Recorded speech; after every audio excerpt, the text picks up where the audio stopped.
Una mirada al jazz.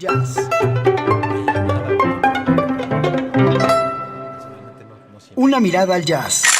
El pretexto. Y al final El Convite Radio Gourmet presenta Y bueno, ¿en qué andas, Emilio? Muchos de ustedes habrán escuchado de cintas como Pastorela, como Belzebú,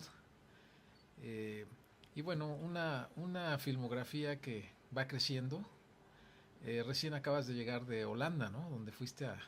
No, o En sea, Rotterdam. En realidad, a principios de año presentamos una película, la nueva película que es No dejes a los niños solos, que es una película de terror con Ana Serradilla, Jesús Zavala y dos chamacos extraordinarios que son Juan Pablo Velasco y Ricardo Galina, y otros más grandesotes que son José Sefami, Paloma Bullrich y Armando Silva. Y la estrenamos ahí, luego se fue al Golden Horse de Taipei, al Festival de Fantástico de Bruselas, luego al Fantaspo de Brasil, al Horrorant de Grecia, está aquí ahorita, se presentó hace un par de semanas en el Festival de Guadalajara. Fue su primer proyección con público mexicano, con más de 10 personas, ¿no? ¿Cómo te fue en Europa con esto, en Taipei, en diversos lugares, Brasil? Pues, o sea, la única que pude asistir fue la de en Rotterdam, porque fue el único que pagaron el boleto de avión.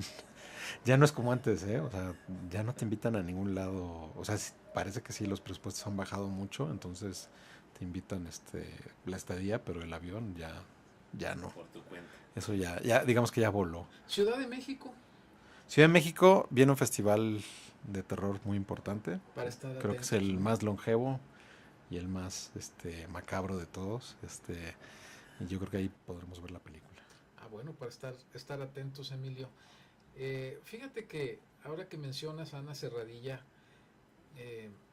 ella estuvo en Guadalajara hace unos meses, me acompañó a la presentación de este libro, Mexicanos en el Cine. ¿En dónde la presentaste? Se presentó en un lugar, el Club San Javier, que es un club pues es un club privado, Uh-huh. muy grande, tienen su auditorio, entonces hicimos una gran celebración, que hubo exposición, etcétera, etcétera. Y ahí comentó algo Ana muy interesante. Dice, hay cine comercial bueno y cine alternativo muy malo. Qué sabias palabras. Es cierto. Y bueno, y en eso yo pensé para mí mismo, bueno, pues me encantaría verte en algo de cine independiente, ¿no? Sí, pues, Ana, y ahora justo que lo mencionas, Ana, digo, se ha caracterizado, hace un chorro de cosas, hace teatro, pero sí, gran parte del grosso de su obra es películas comerciales. Y esta de No dejes a los niños solos es una película bastante atípica, que es muy divertida para ella porque le deja sacar como todos los acordes, pues, ¿no? Ahora sí, todas las escalas y todo eso que tiene guardado, ¿no? todo eso que luego La no le improvisación. dejan, que no le deja el formato, digamos. Y en ese sentido el cine de terror tiene esta cosa lúdica que creo que es uno de los pocos lenguajes, de los pocos géneros que expande el lenguaje cinematográfico. Todavía lo que se puede expandir en fotografía, ambientes, una libertad de edición menos académica, el diseño sonoro que de repente se vuelve algo incluso como musical, va y viene. Y sí, en ese sentido, yo que soy fan de Ana, pues creo que es uno de sus mejores trabajos.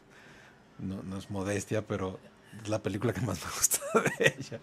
Y ella dice que es de sus favoritas. Y estos actores, como Joaquín Cosío, por ejemplo, sacan algo de ellos que está muy guardado, ¿no? En el cine tuyo.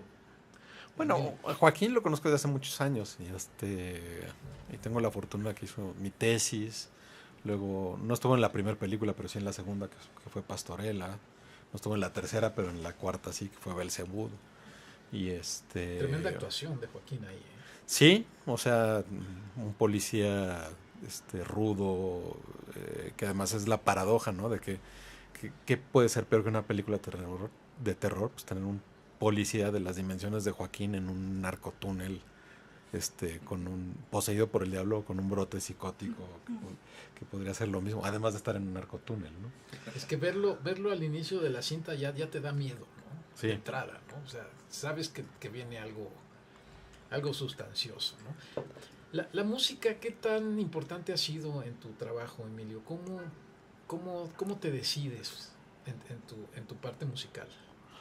Bueno, híjoles, he tenido una fortuna de aprender y crecer con toda la música que he hecho, de todas mis películas la ha hecho Aldo Max Rodríguez, de Los Músicos de José. Es un tipo brillante, sensible. Ya tenemos 6 películas juntos. Ha sido algo inamovible de la filmografía. Y cada película tiene una personalidad que... O sea, la música siempre en las películas puedes escribir, puedes trabajar con los actores. Los actores pueden meter, ya sabes, la meten a veces de chilena y es lo que queda en la edición.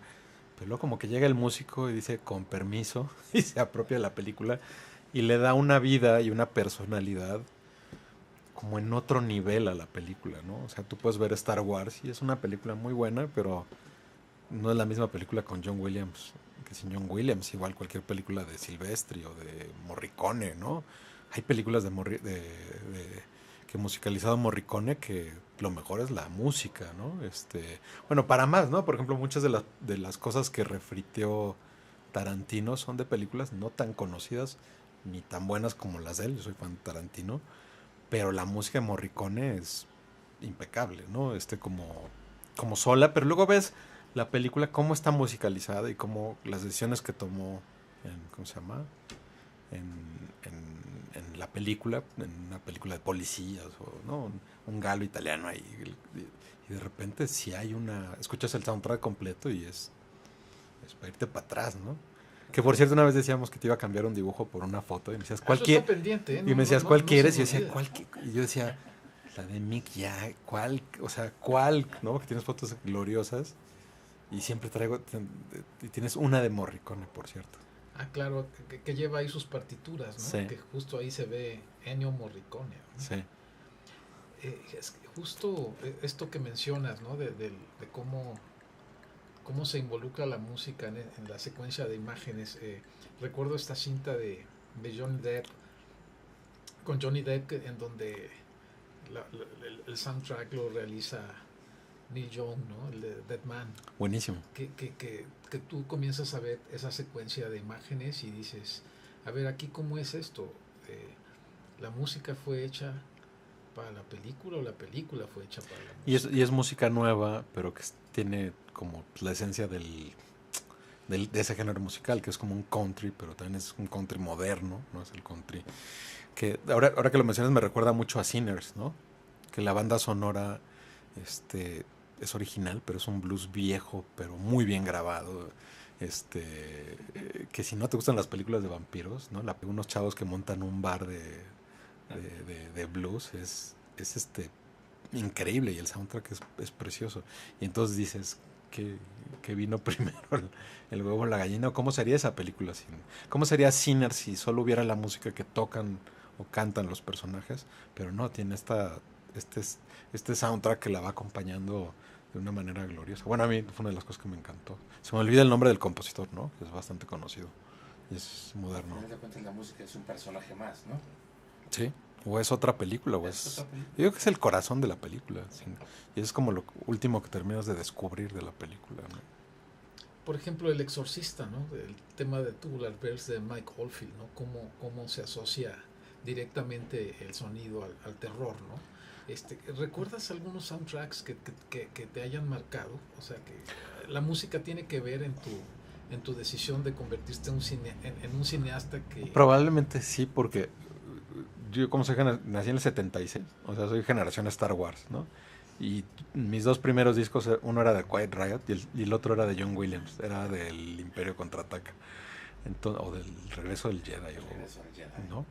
Y alguno de esos 2, no me acuerdo. O sea, sí tuve creo que el del Imperio Contraataca. Y al final de cuentas, o sea, todo ese rollo Spielberg, Lucas, pues como niño me pegó la mercadotecnia, Pero luego como estudiante de cine, pues lo revisas con otros ojos y y lo mismo, o sea, John Williams, si le quitas las películas, es una obra que puedes revisar así como la de Morricone, o sea, por cierto hay un documental de Morricone que hizo Giuseppe Tornatore ¿cómo se llama? Que está en Disney, en el canal de streaming de la plataforma El Ratón, y y la historia de Morricone como compositor y el grosso de su obra, no solo de películas, es brutal. ¿Y cómo llegó a eso? Digo, toda la gente lo conoce por el bueno, el malo y el feo, pero si revisas, tiene cosas de jazz y pop jóvenes, que de repente todo este sonido popero italiano, setentas, fresa, que luego acá llegó por otros lados, es Morricone, ¿no?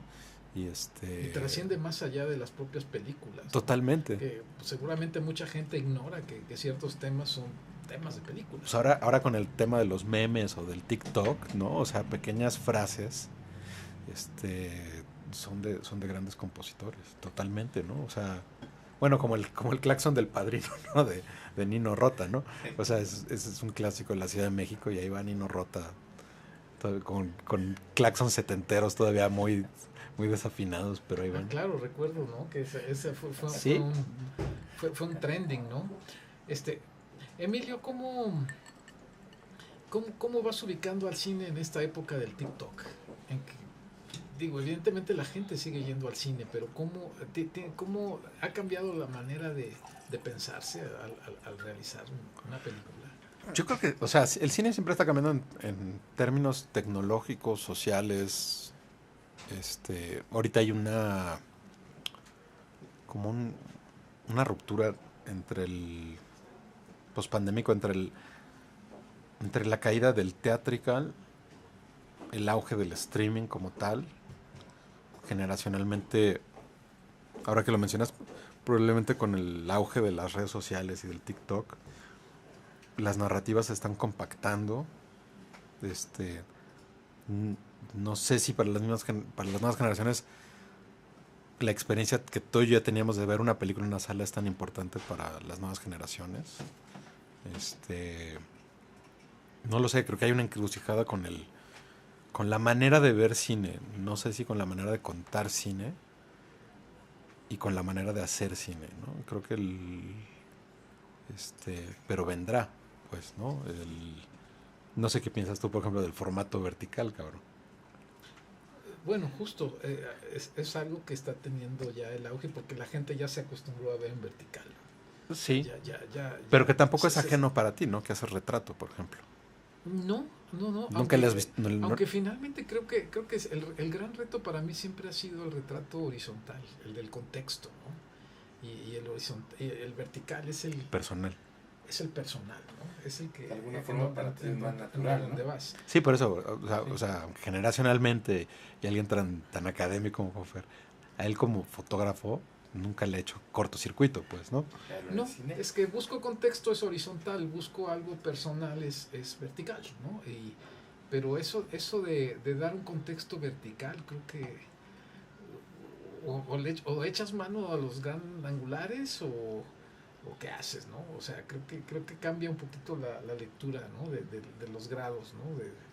De tu ojo, ¿no? O sea, te abres más trabajando en vertical porque necesitas más espacio para, o sea, va dependiendo de lo que cada quien quiera hacer, ¿no? Sí. Y piensas de repente, Emilio, en cómo, en si se va a captar la atención de alguien de una cierta generación, de poder aventarse estas 2 horas que pueda durar una proyección. Yo creo que sí, o sea, depende de si captas la atención del público, yo creo que sí, o sea, siempre va a haber alguien que te ponga atención. Probablemente te puedan poner menos atención si te están viendo en un celular y estás compitiendo contra muchos. Creo que es a donde se tiene que decantar el cine, ¿no? O sea, como de a lo mejor regresar a las salas o a ver las películas juntos con más de 2 o 3 personas en casa de alguien, ¿no?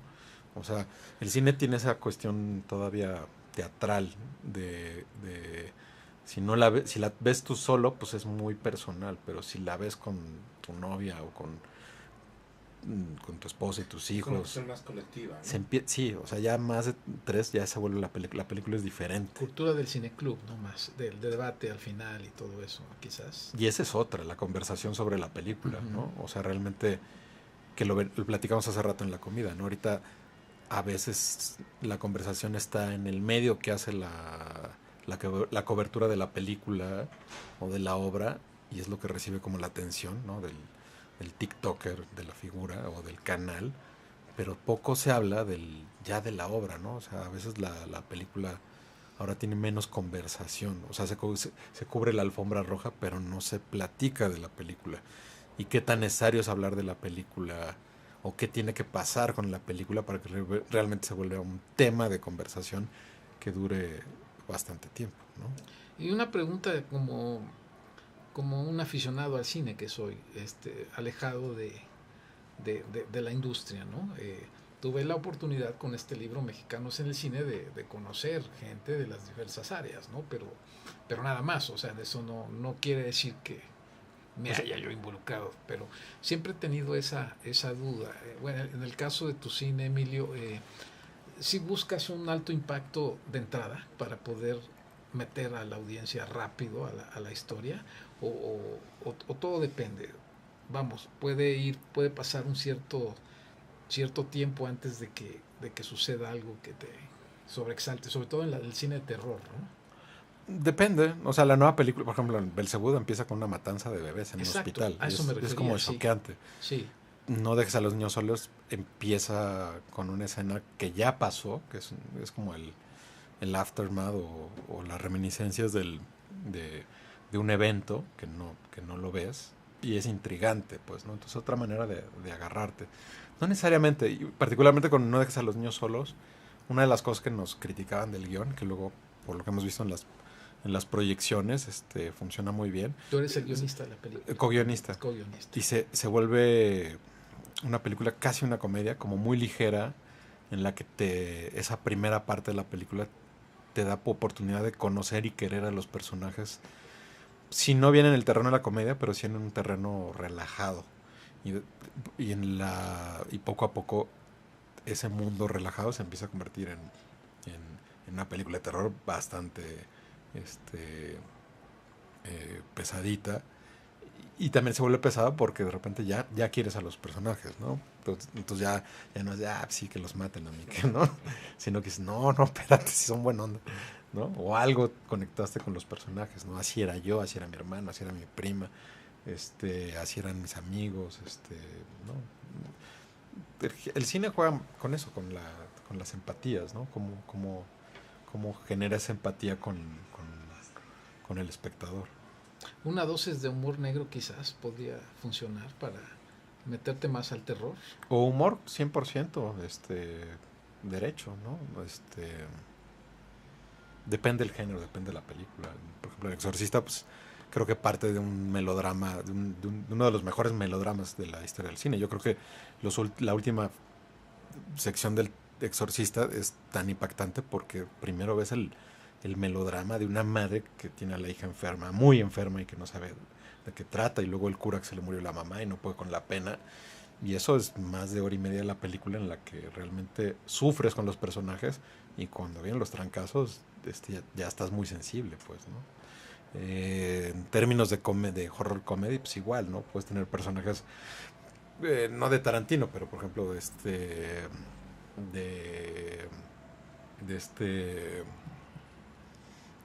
From Dusk Till Dawn, de Robert Rodríguez. Empieza como una comedia, ¿no? De los hermanos ladrones que se acaban de robar ahí una lana y se cruzan con Harvey Keitel, que es un evangélico. Entonces toda la película es, digo, no tiene que ser una comedia, pero también puedes partir de ahí, ¿no? Alex de la Iglesia, ¿no? O sea, maestro del horror comedy, nunca suelta la comedia en ningún momento, ¿no? Justo El Día de la Bestia es una... Gloriosa, hasta el gloriosa, final. ¿no? Hasta el final hay comedia. Esa mezcla de terror con comedia, ¿no? Sí, o la comunidad, ¿no? O sea, nunca deja de haber... Claro, empieza con una comedia un poquito más luminosa o más guapachosa y al final se pone un poquito más hardcore, ¿no? Entonces, el terror tiene eso también, o sea, que es un género que es muy, muy promiscuo, ¿no? O sea, que coquetea con todos los géneros madres o respetables incluso, ¿no? Como puede ser el melodrama, ¿no? 5 películas fundamentales para ti. De la historia del cine, Digo, es una pregunta. o mexicanas, o del año. Pues en general, 5 películas de Emilio Portes que... No, pues fíjate que a mí siempre menciono Cronos, me parece que es de las mejores películas de terror mexicanas. Es una película que creo que es el blueprint o la base de todo Guillermo del Toro. Todas como que regresan a esa pequeña película redonda de vampiros, redondita, emotiva, perfecta. No sé, Es una joyita. es una joyita, sí, funciona como el Cronos, así como un pinche relojito. Muy bien. No sé, películas nuevas, por ejemplo, Heroico me gustó muchísimo. Se me hizo un gran film noir. Muy bien. Que además creo que trata muy, o sea, poca gente se mete con el tema del ejército y me parece que lo hace de una manera muy elegante, ¿no? Híjoles, no sé, que ahora estoy viendo como películas italianas de los 70s de Leo Petri Dario Argento, quizá. de Argento también, o sea, las que estoy viendo ahorita son más de policías, pero sí, que de hecho las primeras películas de Argento eran, o la primera es policíaca, y son muy muy buenas, ¿no? Pero como de esa generación. Platicábamos a la hora de la comida, Emilio, hablábamos un poquito sobre el rock mexicano. 5 personajes, yo no los puedo llamar músicos, no sé por qué. Cuando me refiero a algún miembro de una banda, digo un personaje. Ajá. No sé por qué, así los llamo. 5 personajes del rock mexicano que serían protagónicos en alguna de tus películas de terror. Protagónicos, híjoles, no sé, fíjate que siempre estaría padre, siempre he pensado que Saúl Hernández sería padre meterlo en una película, tiene un rostro increíble, ¿no? Digo, todos tienen grandes personalidades. Rubén Albarrán ha hecho varias películas, algo que pasa creo que con los rockeros es que terminan teniendo, como son personas, maestros escénicos, bueno, tú lo sabes, ¿no? Y tú los has seguido durante muchos años, ¿no? Van teniendo un poder escénico. Que se vuelven incluso cinematográficos. Exactamente, necesariamente ser a cineastas. eso voy. Se vuelven rostros, o sea, envejecen diferente a lo Salvador mejor, ¿no? Moreno, por ejemplo, de La Castañeda, ¿no? Sí. Que lo ubicas perfectamente ahí, ¿no? El mismo José Force, por ejemplo, ¿no? José Force. Que su vida es una historia de terror, ¿no? Bueno, O sea, no su vida como tal, sino su Ford, mundo interno. que de hecho Force fue el que diseñó el huevo, ¿no? El huevito de Cronos, Cronos, sí. el Cronos, el Más bien insecto. cuántas historias de terror no hay en el rock, ¿no? Además, digo, Alex Lora, ¿no? ¿Cuántas veces lo has fotografiado? Y cada vez en la cara se le hace más interesante. No nada más porque esté envejeciendo, ¿no? Bueno, tú sigues fotografiando a la gente año con año. Es que es muy interesante. ¿Qué cambia con esos rostros? O sea, olvídate esa evolución. de la edad. ¿La mirada o qué es? Sí, creo que es un proceso de petrificación que vas atestiguando, ¿no? O sea, creo que y creo que más historias se van acumulando, ¿no? Y no necesariamente historias bonitas, ¿no? Creo que esa historia de terror se va refinando con el paso del tiempo, ¿no? Y la propia industria es una historia de terror, ¿no? Entonces, sus protagonistas van... Pues sí se les van haciendo ¿no? caras interesantes, ¿no? O personalidades, cómo caminan, cómo hablan, Sí, cómo se mueven. Al final el tiempo determina si la cosa iba de a de veras o no, porque creo que se van afinando muchos detalles, ¿no? Es como un vino que va tomando conciencia, lo puedes tomar, ¿no? Y hay otras vertientes, ¿no? Unos como que de repente como que se quedan en el personaje, ¿no? Y hay otros que de repente evolucionan. Afinan el personaje. ¿no? Y hip hop, ¿no? Y hip hop. Cómo ha ido transformándose a... ¿no? Sí, bueno, el propio David Bowie, ¿no? El maestro. Pero David Bowie maestros, siempre cambió, ¿no? Siempre era un David Bowie diferente, ¿no? Hasta el Black Star, ¿no? E incluso las alineaciones de sus discos son generalmente distintas, ¿no? O sea, Sí. fue cambiando hasta culminar con el avant-garde del jazz, ¿no?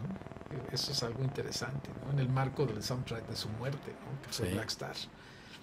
O sea, sí, muchos enigmas que podrían volverse guiones de películas, ¿no? Sí. La propia botellita de Jerez, a mí me parece una historia de terror aquello. Bueno, Armando, digo, los tres tienen rostros extraordinarios. Armando con él escribí una película y lo logramos meter de un personaje y tiene un rostro padrísimo. Y las propias historias personales, Sí, o sea, de la vida real más allá del personaje del Uyuyuy, ¿no? sí, O sea, Armando Vega Gil como Armando Vega Gil, ¿no? sí, sí. Sergio Arau como Sergio Arau, Y el más tuerzo como el más tuerzo, ¿no? O sea, más allá de los personajes escénicos, ¿no? Yo creo que el terror está en la vida real, ¿no? Dicen que supera cualquier historia, ¿no? Creada. Sí. ¿Has pensado alguna fusión directamente con la música en alguna película? Algo que tenga que ver directo con el arte del sonido. Pues últimamente he pensado eso, o sea, mira, o sea, siempre el trabajo con Aldo es interesante porque acompañas al compositor en su proceso creativo y le vas dando un poco,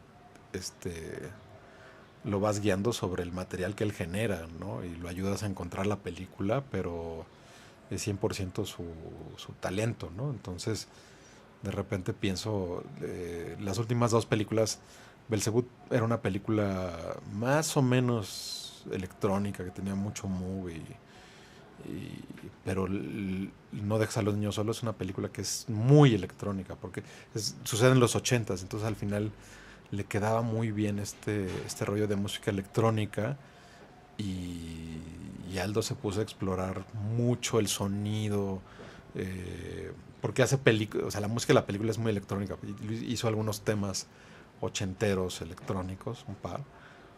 Entonces hay como toda una teoría ahí que se quedó interesante por explorar de la música electrónica de esa época, que ahora está muy...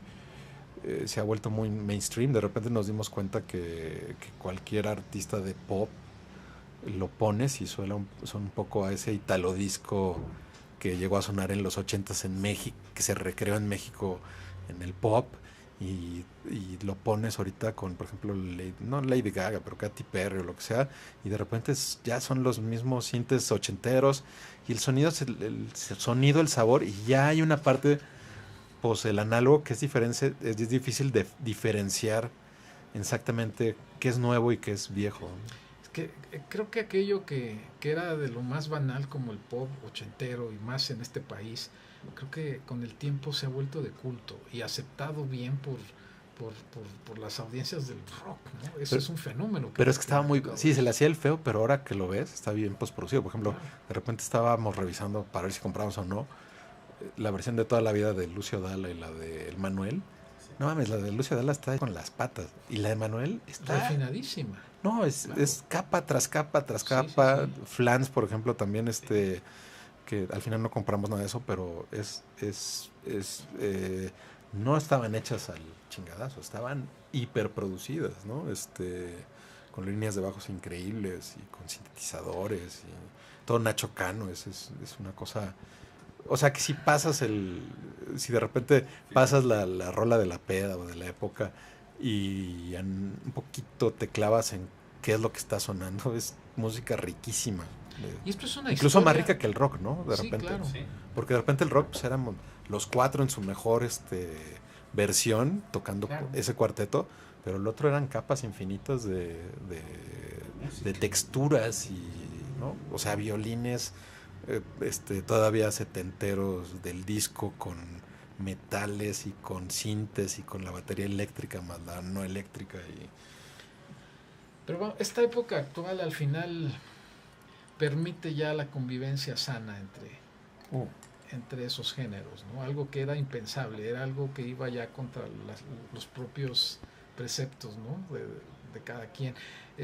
Incluso hay artistas muy jóvenes, ¿no? Que están como haciendo grupos que suenan a esa música ochentera, ¿no? Y Gente es una del norte. interpretación propia de Sí, sí, sí, eso, sí. ¿no? O sea, Dándole no están un copiando a sentido nadie. propio. Esta película última, Emilio, em, es una historia que se desarrolla en torno a este mundo electrónico.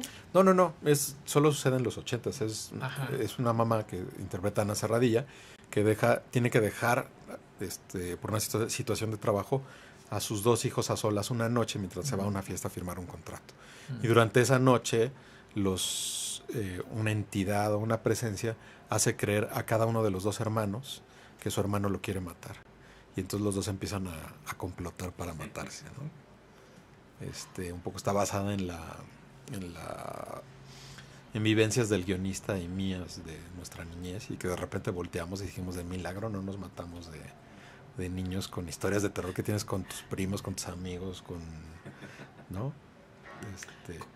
Pero no es de música. La mamá, como va a una fiesta, hay música de pop y así electrónica, pero no es el punto fundamental, pero sí le da ese sabor a la película, un sabor muy nostálgico. Bueno, ya con esa breve descripción ya nos dieron ganas de verla, sin duda alguna. Pues hablábamos de Felipe Casals ahorita en la comida, ¿Cómo no? del maestro Casals. Y bueno, pues hay 3 cintas fundamentales, que es Canoa, es La Pando y Las Poquianchis, ¿no? Canoa No, perdón, Canoa es de Felipe Casals. Sí. Las Pianchis también. Y el Apando también. Considerando esa trilogía, Emilio, partiendo de ahí, ¿cómo debería de ser el cine mexicano? Partiendo de ahí. Híjole, y teniendo una evolución, ¿cómo lo describirías? ¿Cómo debería de...? Es que hay mucho cine mexicano. Pero una descripción tuya, muy particular. ¿Qué es el cine mexicano? ¿Cómo debería de estar el cine mexicano? Híjoles, yo siempre he pensado, cosa que no sucede, y me parece extraordinario que no suceda, que el cine mexicano debería ser parte del mainstream. Yo creo que a partir de los 80s, bueno, sí, pasaron muchas cosas. Pasó el Tratado de Libre Comercio, pasó que el cine cambió y que desaparecieron los cines, empezaron a morir los cines y empezaron los multicinemas, y el boleto dejó de valer 5 pesos, entonces la gente ya dejó de acceder a su propio cine, y luego también se le hizo el feo las películas de Valentín Trujillo al cine popular, pues, ¿no? Y de repente durante muchas décadas hubo ese pleito entre el cine comercial y no comercial, y luego, híjoles, pasa una sequía muy grande de cine mexicano, donde se hacían de repente 10, 15 películas al año. Ahorita que se hacen 100, 200, 180 películas o 200, de las cuales solo se exhiben 10 de manera comercial, o sea, semi-masivamente, post-pandemia, y que en el streaming, que era lo que parecía que iba, como todo el internet, a salvar el mundo, pues el cine mexicano sigue estando ahí en la orilla, pues, ¿no? O sea, no está puesto hasta adelante, y seguimos permeados por la cartelera norteamericana, ¿no? Como todo el mundo, no solo en México.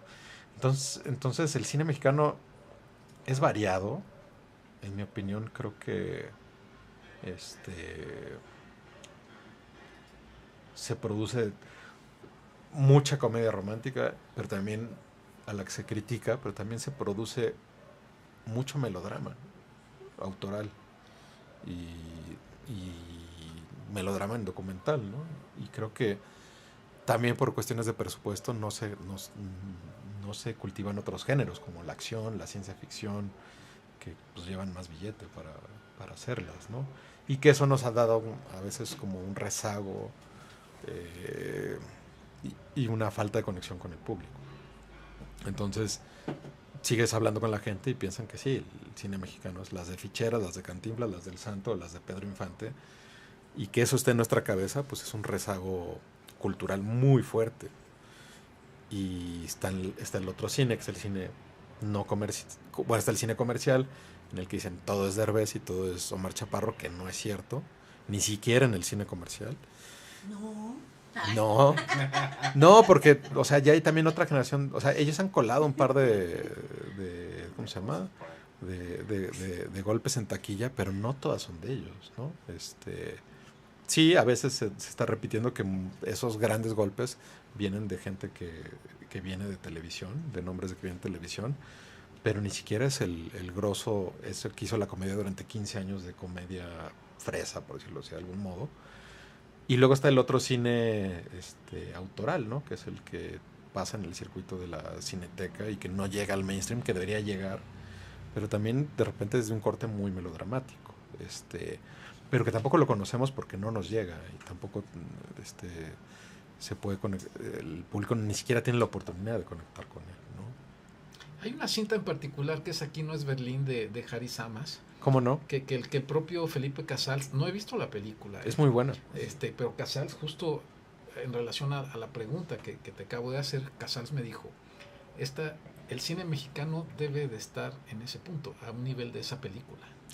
Es una película que retrataba una época, es un poco como No dejes a los niños solos, ¿no? Exactamente. Que hace una referencia a esa. Esa es la referencia que... Aunque yo no estoy seguro, porque realmente es una película que a mí me gusta y que seguramente pues Harry la hizo porque es la época que también le tocó, ¿no? Y que también es una película que es muy musical, porque él es músico. Y pues Y oscuro, y es nostálgica, ¿sabes? Pero yo creo que debería ser como eso, pero para nuevas generaciones. O sea, no viendo hacia atrás, sino viendo hacia ahorita o hacia adelante. Pero ¿cómo haces que conecte el público de ahorita? Bueno, hay fenómenos como de nadie, en series como el de Nadie se acordará de nosotros, que de repente era una serie que no era como el highlight de nadie, y de repente empezó a sacar su público y asentó y coló muy rápido con un público joven, que representa la canción de sus papás, pero de repente coló con los chavos, y que es un fenómeno porque rompe el paradigma de que tenemos que tener actores de la televisión de hace 15 o 20 años para que el proyecto sea viable. Y no, los chavos no son debutantes, pero son jóvenes y no son rostros masivos, pero son caras nuevas. Está escrita por guionistas increíbles, que llevan mucha trayectoria, que son también jóvenes, pues. Entonces de repente tienes como esos destellos que dices, sí está el público ahí, sí se puede conectar de otras maneras, pero digo, no tiene el impacto que tiene, pues no sé, una película de Marvel, ¿no? Que es una franquicia que lleva colada por personaje mínimo Superman. O sea, ahorita van a estrenar una película de Superman. Superman, ¿cuántos años tiene? ¿70, 80? Ah, sí. Por ¿No? ahí anda. Entonces estamos hablando de 4 generaciones que han vivido cómics, películas, radio, caricaturas. Que, por cierto, la Cineteca va a hacer va a traer los primeros cortos de La Flecha, que son preciosos. Pero vamos, es parte, o sea, lo sacan porque viene la película, ¿no? Un Claro. poco la promoción de lado, pero la cultura es masiva de ese producto. O sea, masiva culturalmente en libros, discos, películas. La cultura pop de Universal.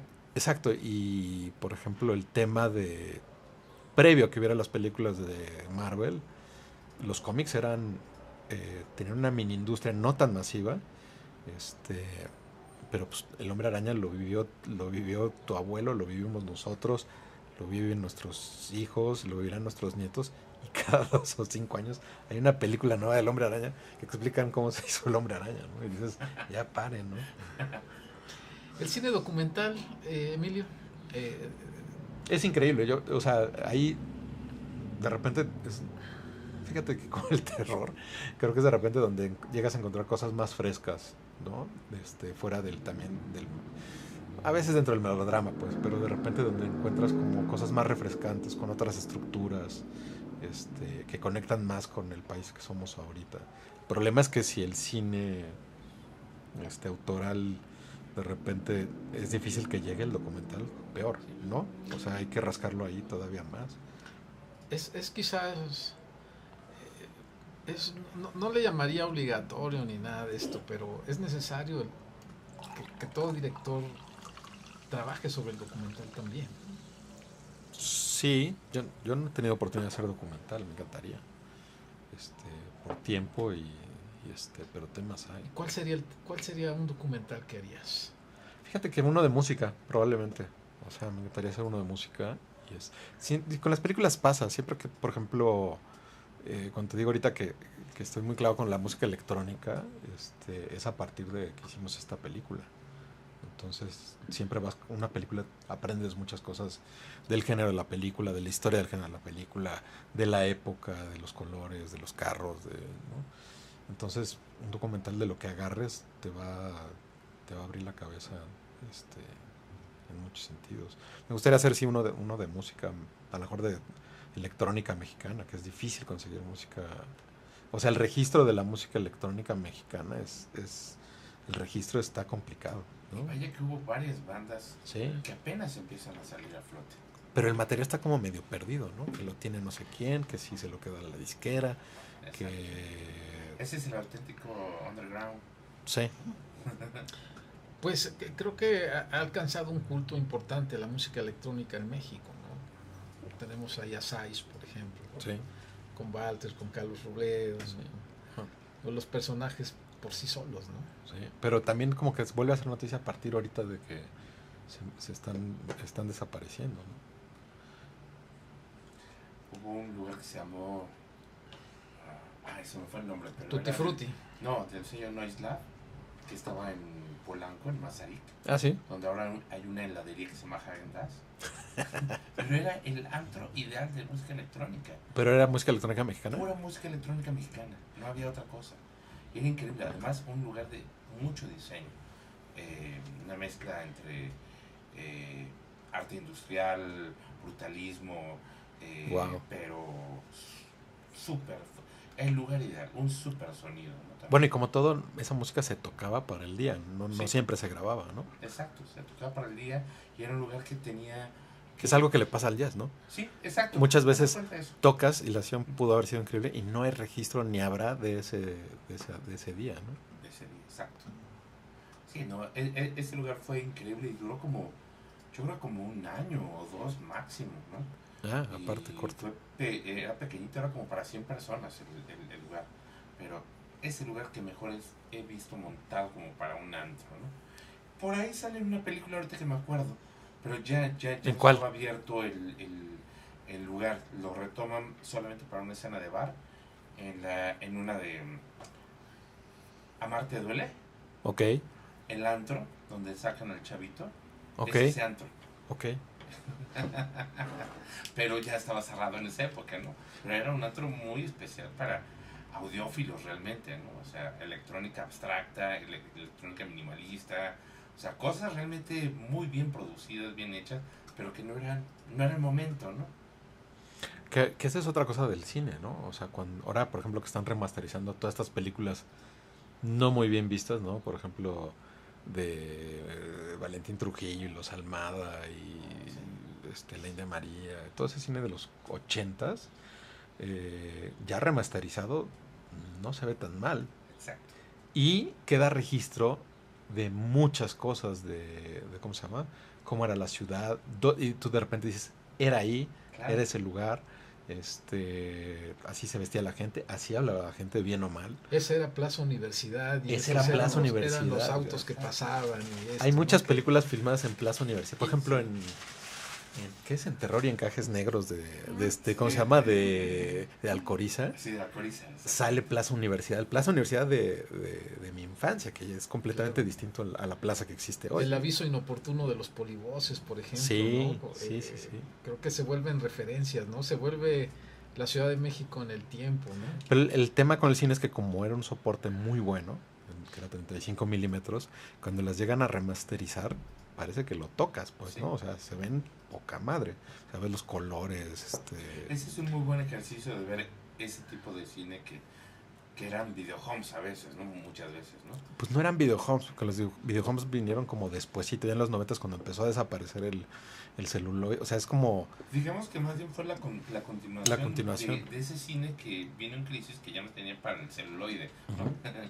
Exactamente, pero todavía en los que estaba el celuloide, regresas a esas películas noventeras, ochenteras, y ahora que se transfieren dices, wow, ahí están las cosas, ¿no?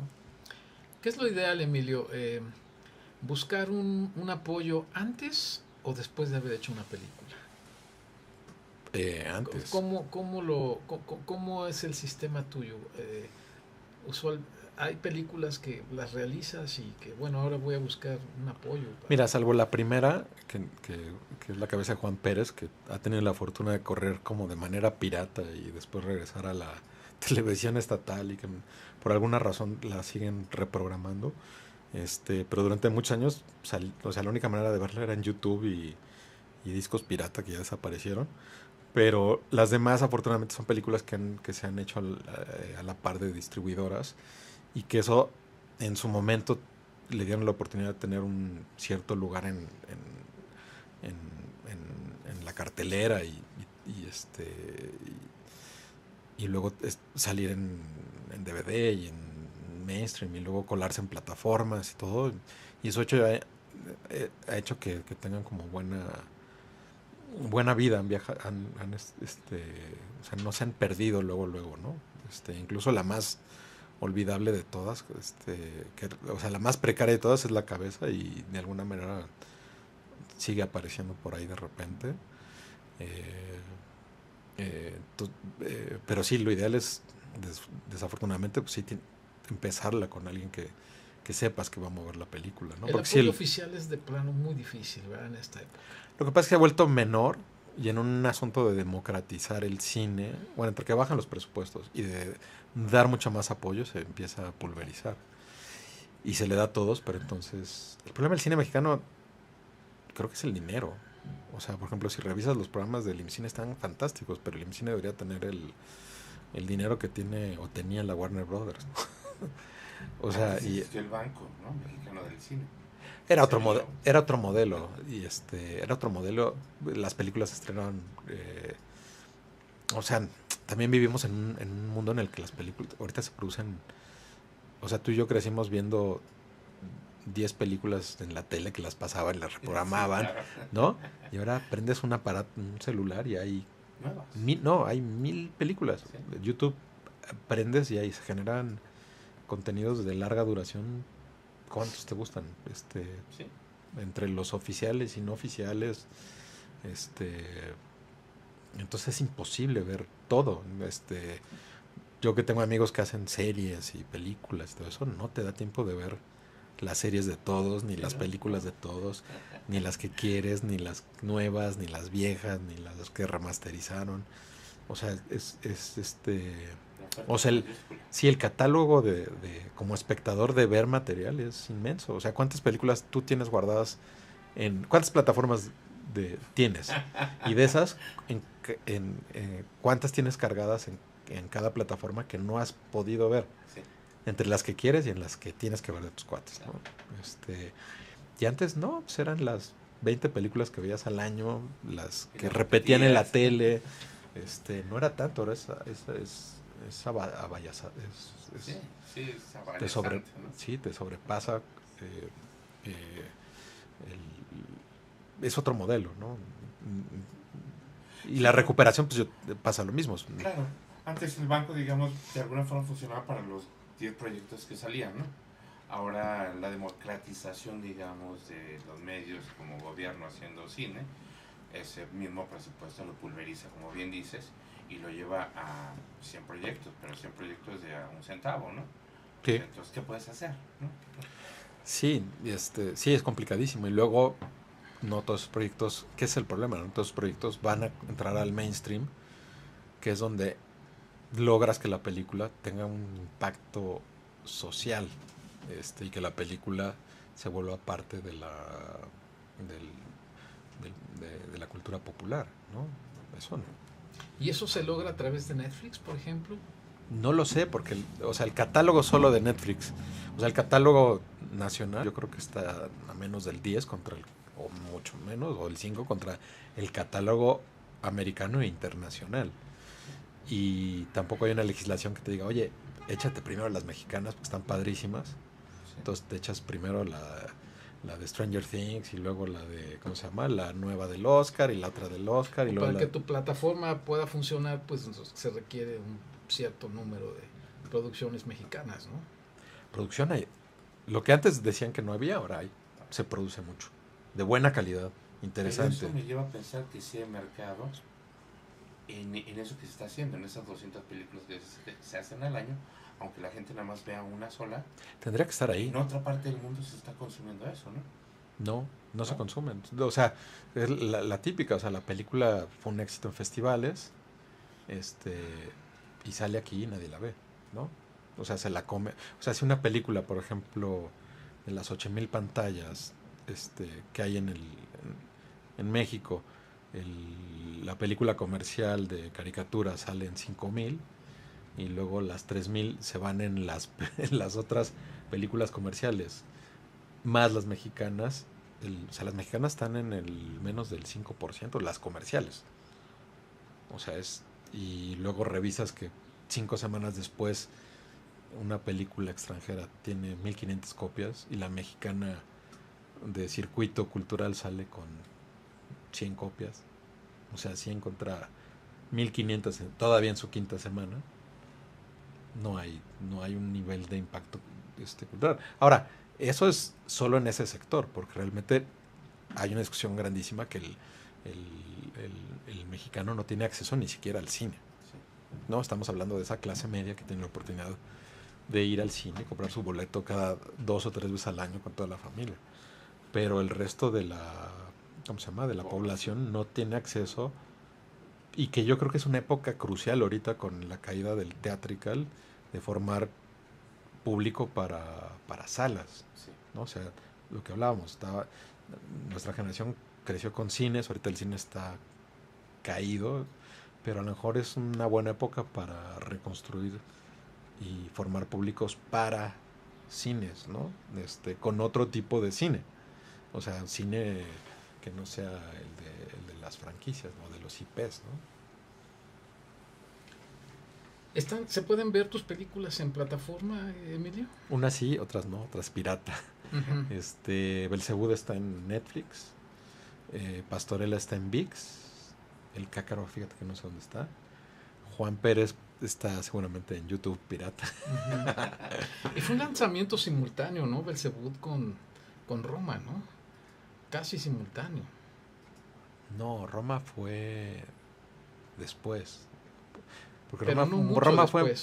fue en la pandemia, ¿no? Fue después de la pandemia, ¿no?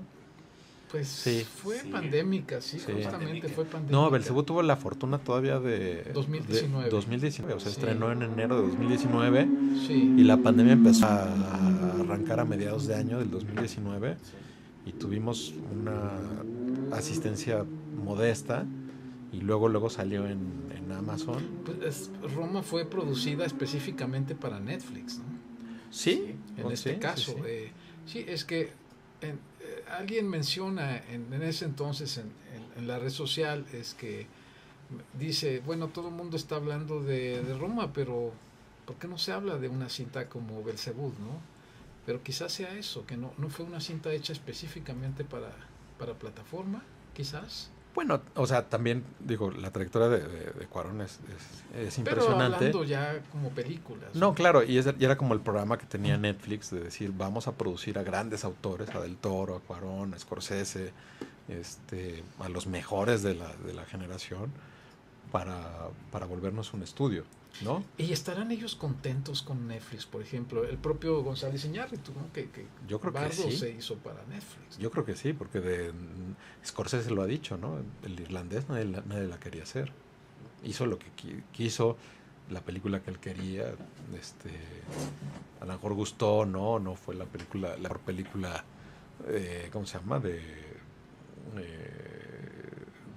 Scorsese, pero la película es increíble y se hizo, y no, y juntar a Pesci, a Pacino, y a De Niro, y a pues claro que es importante, ¿no?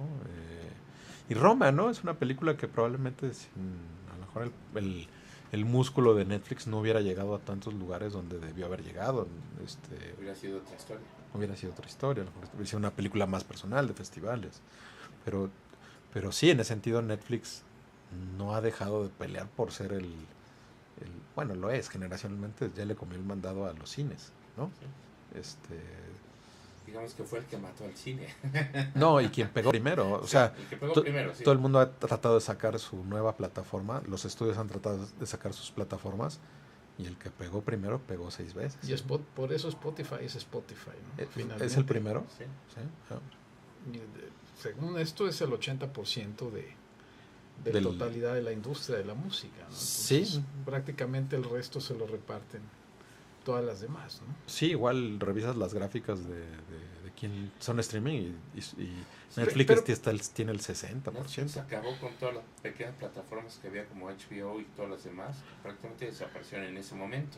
Luego Pues, retoman. ¿no? Sí, ahí siguen, pero realmente es la nueva tele, pues. Sí. Bueno, de entrada se fregó a la tele también. Sí. Habría que decirlo, ¿no? Sí.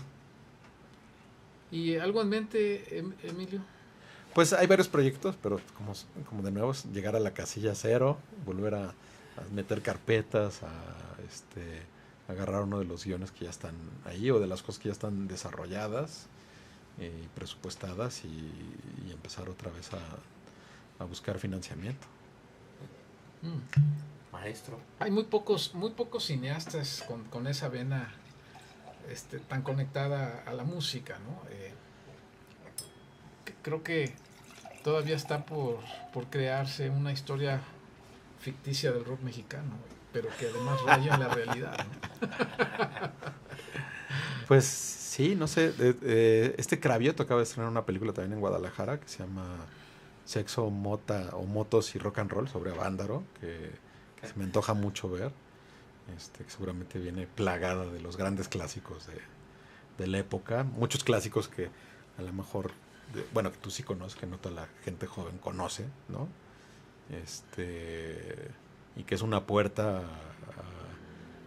a la música, pues, ¿no?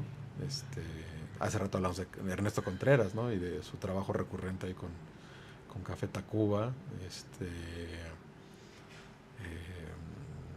no sé, San Pascualito Rey también, ¿no? Tiene un documental muy bueno, además de que también ha musicalizado varias películas, no sé. Sí, definitivamente creo que la ignorancia ha hecho que el grueso de la gente piense que ciertos personajes o ciertas bandas pues es el rock de México y no lo es, pero finalmente la historia lo hacen los ganadores o los que los sobrevivientes los también, que, ¿no? o los que lograron ficharse en un mainstream, ¿no? Como que, en el documental de Ken Burns, ¿no? Del jazz, que empieza con Louis Armstrong, ¿no? El niño de la calle con su trompeta y en la banda de jazz y no sé qué. Y luego viene pues ya la historia del jazz, Coltrane, no sé qué, la heroína. Y luego se mueren todos y los últimos dos en morirse es Duke Ellington y Louis Armstrong. y ellos son los que se quedan con el género a cuestas, ¿no? Al final, Sí. ¿no? Sí. Y En que de fin. hecho a mí las cosas que más me gustan de Duke Ellington son las últimas, las chiquitas de tríos y... O sea, después de los mega big bands, las cosas más preciosas de Duke Ellington son las... Íntimo totalmente, ¿no? Y son los últimos en contar esa Sí. historia de esa época, primera historia del jazz hasta los... ¿Qué fue? Hasta los 70s, 80s, ¿sería? Prácticamente, y bueno, y pues sí llega pues Fusión. llega la fusión con Beaches Brew a principios de los 70s, en donde pues entiendo que se da Beaches Brew por una exigencia autoimpuesta, ¿no? Por el propio Miles al ver la proliferación de bandas de niños blancos, ¿no? Que estaban haciendo mucho dinero, ¿no? Y que alguien le dijo, un ejecutivo le dice, pues la fusión, y es por eso entiendo que entra el eléctrico al acústico, ¿no? Y se da esa fusión. Sí. Y hay cosas muy padres. Y a partir de ahí, pues ya se da lo siguiente. Pues Emilio Portes, de verdad es un gusto que nos hayas acompañado y No, gracias Edgardo por la Aguilar, invitación. del convite que amablemente se nos une a la charla. Aquí estoy de metiche nada más.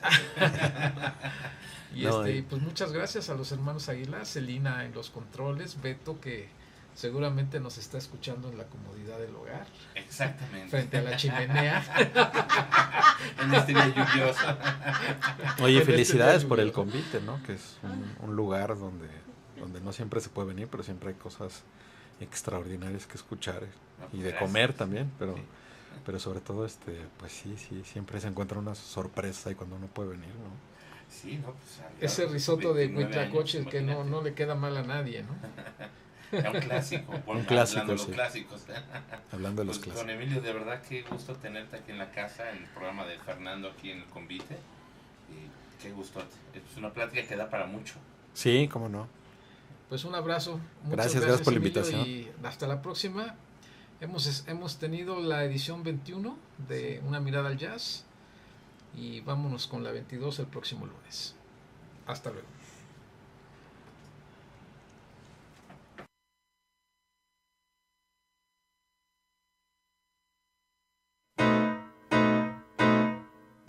El Convite Radio Gourmet presentó Una mirada al jazz. La escena del jazz en México desde la mirada fotográfica de Fernando Aceves. Una mirada al jazz.